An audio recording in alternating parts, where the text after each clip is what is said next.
बिस्मिल्लाहिर्रहमानिर्रहीम। कनाल पटवारी भावनगर का मेरा इंटरव्यू था। मैं अपना एक्सपीरियंस शेयर करूँगा।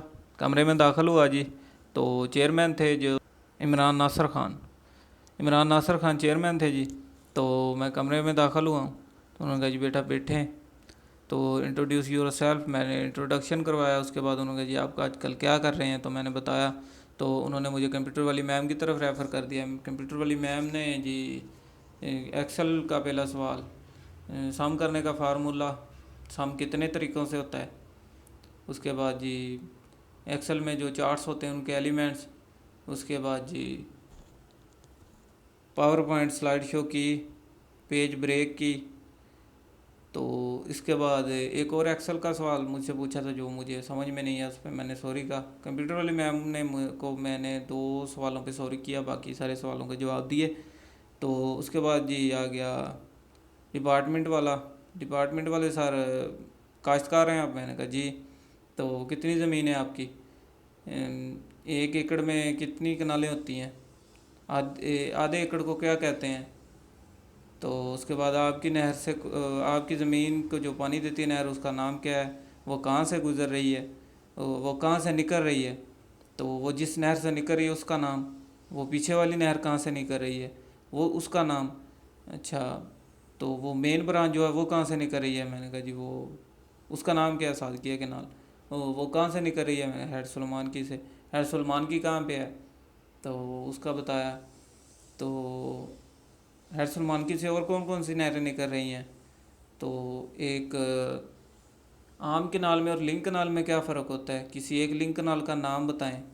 वो लिंक केनाल कहाँ से निकल रही है, कहाँ पे जाकर ख़त्म, एंड पॉइंट क्या हो उसका।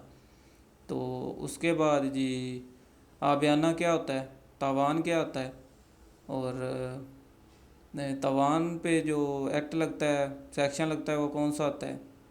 ये न्यू एक्ट है या पुराना एक्ट है? न्यू है। कौन सा है? पिड्रा। पिड्रा का एब्रीवेशन क्या है? तो उसके बाद जी उन्होंने कहा जी कि न्यू और पुराने में क्या फ़र्क है? जो न्यू है, पहले जो था वो कौन सा था? मैंने कहा जी 1873 का। इसमें और उसमें क्या डिफरेंस है वो बताया। तो उन्होंने कहा जी ठीक है। उसके बाद चेयरमैन साहब आ गए। चेयरमैन साहब को मैंने इंट्रोडक्शन करवाया, तो साथ हाफ़ज़ का बताया था मैंने हिफ़्ज़ किया है। तो उन्होंने कहा जी आपने हिफ़्ज़ किया है? मैंने कहा जी। तो उन्होंने कहा जी आप सब ये बताएं मुझे कुरान करीम की सबसे लंबी सूरत। उसके बाद जी कुरान करीम की सबसे लंबी आयत।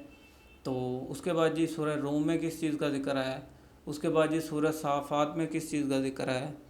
तो जब इन्होंने सूरह साफ़ात के बारे में पूछा, मैंने कहा जी सर मैंने हिफ़्ज़ किया है, मैंने तफसीर के साथ नहीं पढ़ा, तर्जुमे के साथ।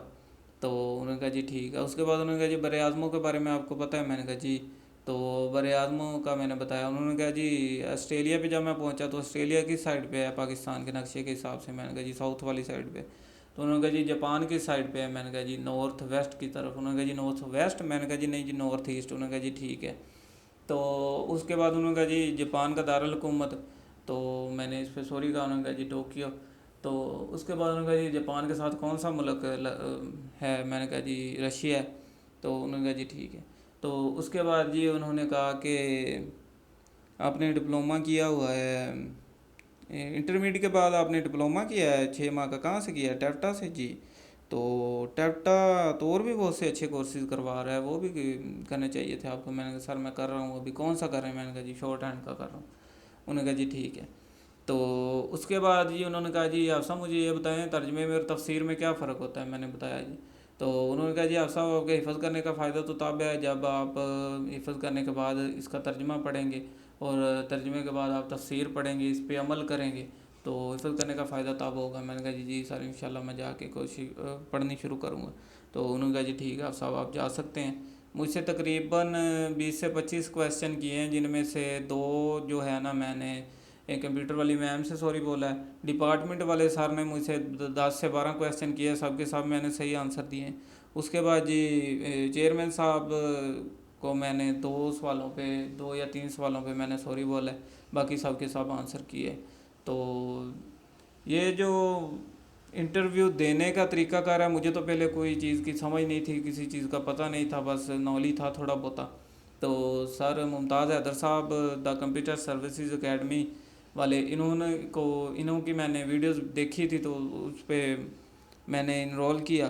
تو انہوں نے مجھے اے ٹو زی ساری تیاری کروائی کہ آپ نے انٹروڈکشن کیسے کروانا ہے، آپ کی ڈسٹرکٹ پروفائل کیسی ہونی چاہیے، آپ کے اسلامی ٹچ کیسے دینا ہے، اسلامی سوال، اور ہر چیز کے بارے میں انہوں نے اے ٹو زی ہمیں کور کروا دیا تھا۔ اور جب ہمارا کور ہو گیا ٹارگٹ کے حساب سے یہ کور کرواتے ہیں، جب کور ہو جاتا ہے اس کے بعد انہوں نے کہا جی کہ میں آپ کے موک انٹرویو لوں گا۔ تو انہوں نے مجھ سے موک انٹرویو لیے تھے، ان موک انٹرویو میں سے مجھے 3 سوال میرے انٹرویو میں سے ہوئے ہیں جو سر نے مجھے موک انٹرویو میں پہلے پوچھے ہوئے تھے۔ ایک جو آپ نہر کون سی گزر رہی ہے، اور ایک آبیانہ والا کون سا سیکشن لگتا ہے، اور ایک اور سوال تھا۔ تو میں کہتا ہوں کہ اگر بھائی آپ نے نام آ گیا انٹرویو والی لسٹ میں، تو آپ نے پچھلے اتنی محنت کی ہے، تو آپ یہاں پہ چند پیسے دینے کی خاطر نہ رہ جائیے گا، تو آپ بالکل یہاں سے تیاری کیجئے گا، تو بہت زیادہ ہیلپ ہوتی ہے اس میں۔ تو باقی جتنے بچوں نے محنت کی ہے، اللہ پاک ان سب کو کامیاب کرے۔ اللہ حافظ۔